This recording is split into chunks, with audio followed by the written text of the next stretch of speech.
खुलुमबाय दिनैनि रादाबखौ फरायदों आं धृषरन बसुमतारी। दिनैनि गाहाय रादाबाव दङ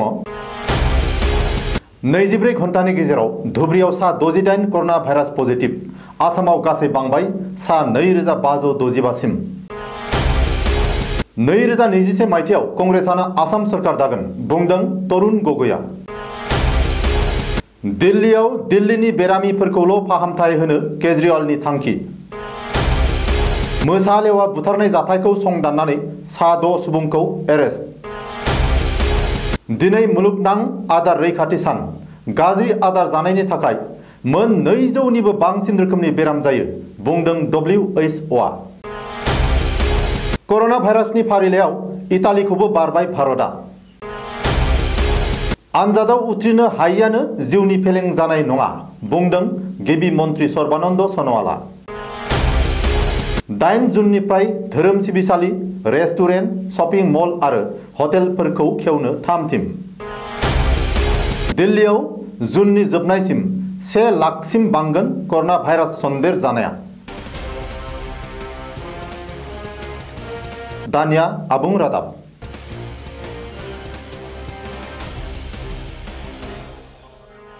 आफां आसामनि धुब्री जिल्लायाव 24 घन्टानि गेजेरावनो सा 68 सुबुंनाव करना भाइरास पजिटिव रिपर्ट मोनदों। आसामनि देहा बिफाननि मन्त्रि डक्टर हिमन्त बिश्व शर्मानि टुइटनि रिपर्ट बादियै रबिबार 1.15 बाजिनि सिगां 24 घन्टानि गेजेराव धुब्रीनि गुबुन गुबुन क्वारेन्टाइन सेन्टारनिफ्राय सा 68 सुबुंजों लोगोसे आसामाव सा 241 सुबुंनाव COVID-19 पजिटिव रिपर्ट मोनो।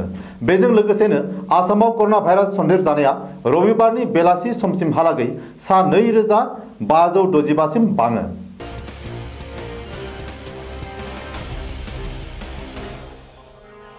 फैगौ 2021 मायथाइयाव जानो गोनां आसाम विधान सभा बिसायख'थियाव बांसिन बिजाथि देरहानानै कंग्रेसानो आसाम सरकार दागोन। बे बाथ्राखौ बुंदों आसामनि आगुनि गिबि मन्त्रि तरुण गगैआ।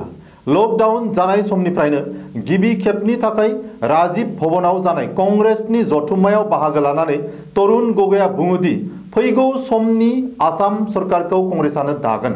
आगु गिबि मन्त्रि गगैआ जथुम्मायाव बिबुंथि लाखिनानै आसामनि दानि गिबि मन्त्रि सर्बानन्द सन'वालखौ फारफ्रोमथिंबो फेलें जानाय गिबि मन्त्रि होननानै बिसावरायो।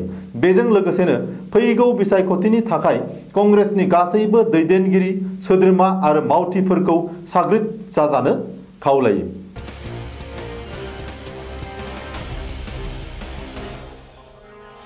दिल्लीयाव गुबुन गुबुन रायजोनि बेरामिफोरा देहा फाहामथाय लानो थाखाय भुगिनांनो हासिगौ।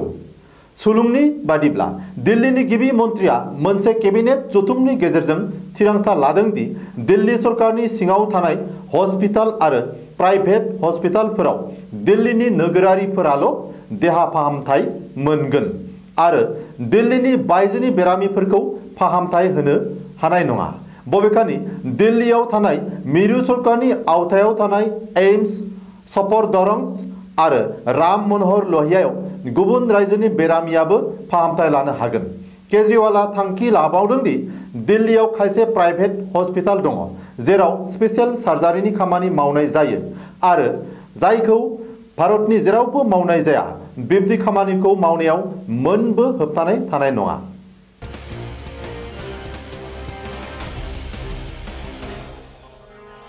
मोसालेवा बुथारनाय दायजों लोब्बा थानायनि सन्देहआव गुवाहाटीआव सा 6 सुबुंखौ एरेस्ट खालामदों। गरसक पुलिस आरो हाग्रा बिफाना ससियेल मिडियायाव गोसारनाय मोसालेवा बुथारनाय जाथायखौ संदाननानै लोब्बा थानाय सा 6 सुबुंखौ एरेस्ट खालामो। सुलुंनि बादिब्ला गुबै दायनिगिरिखौ दिहुननो थाखाय ससियेल मिडियायाव सुलुं गोसारहोनाय सा 6 सुबुंखौ पुलिसनि जिम्मायाव लानाय जादों।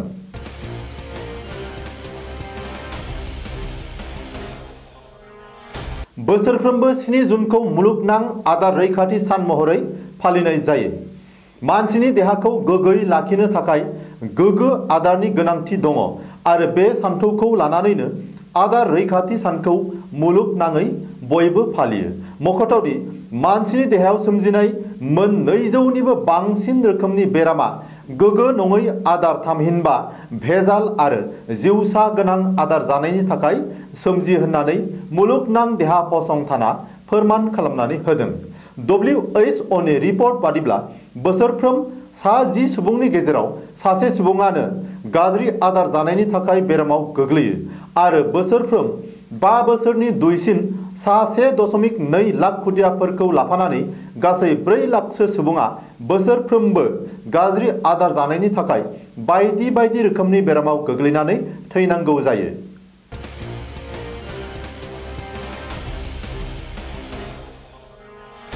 मुलुगनाङै बयनिख्रुइ बांसिन कर'ना भाइरास गोसारजानाय हादोरनि फारिलाइयाव भारतआ इटालीखौबो बारबावबाय।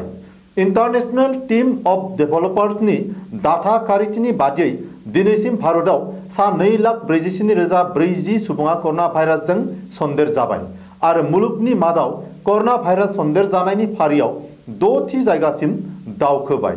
बेराफारसेथिं मोनसे समाव मुलुगनि मादाव बयनिख्रुइ बांसिन कर'ना भाइरास सन्देर जानायनि फारियाव थानाय इटालिया 7थि जायगायाव थाहैबाय।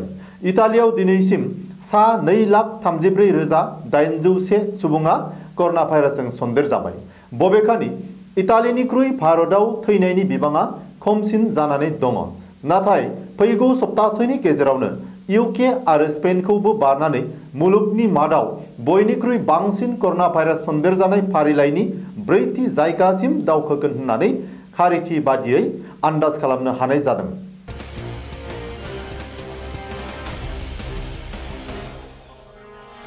आनजादाव उथ्रिनो हायाब्लानो जिउआ फेलें जानाय नङा। बे बाथ्राखौ बुंदों आसामनि गिबि मन्त्रि सर्बानन्द सन'वाला।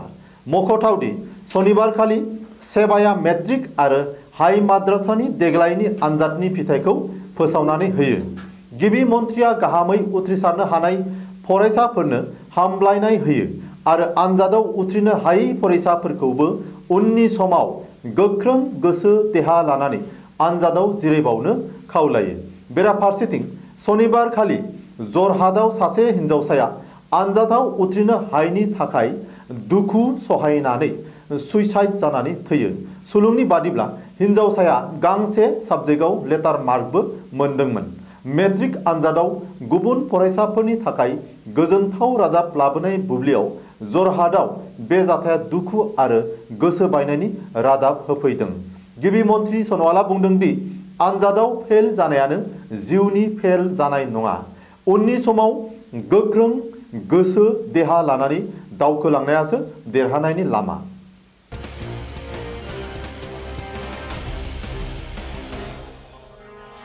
मिरु नखर मन्त्रि बिफाना 30 मे खालि फोसावनाय लकडाउननि खान्थि बादियै आनलक 1आव होनाय गनायथि बादियै 8 जुन थामहिनबा समहारनिफ्राय धोरोम सिबिसालि, रेस्टुरेन्ट, शपिं मल आरो हटेलफोरखौ खेवनो थाम-थिम खालामदों।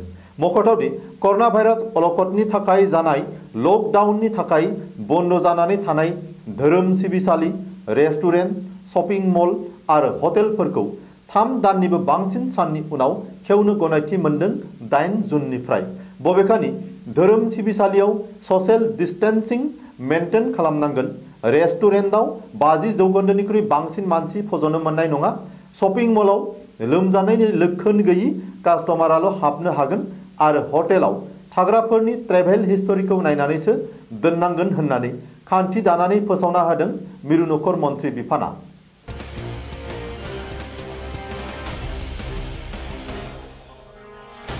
दिल्लीयाव जुन दाननि जोबनायसिमहालागै कर'ना भाइरास सन्देर जानाया सा 1 लाखसिम बांहैगोन। बे रिपर्टखौ दिल्ली सरकारनो गथायदों मोनसे डक्टरनि हान्जाया। सा 5 सोद्रोमायारि डक्टरनि हान्जाया बानायनानै बे रिपर्टखौ होनानै बुंदों दि बेनि थाखाय दिल्लीयाव मोन 15,000 बेड नांगोन।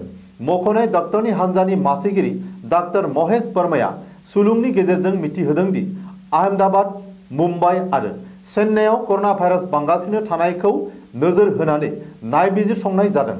बे नायबिजिरसंनाय खान्थि बायदियै दिल्लीयाव जुननि जोबनायसिमहालागै कर'ना भाइरास सन्देर जानाया 1 लाखसिम बांहैगोन।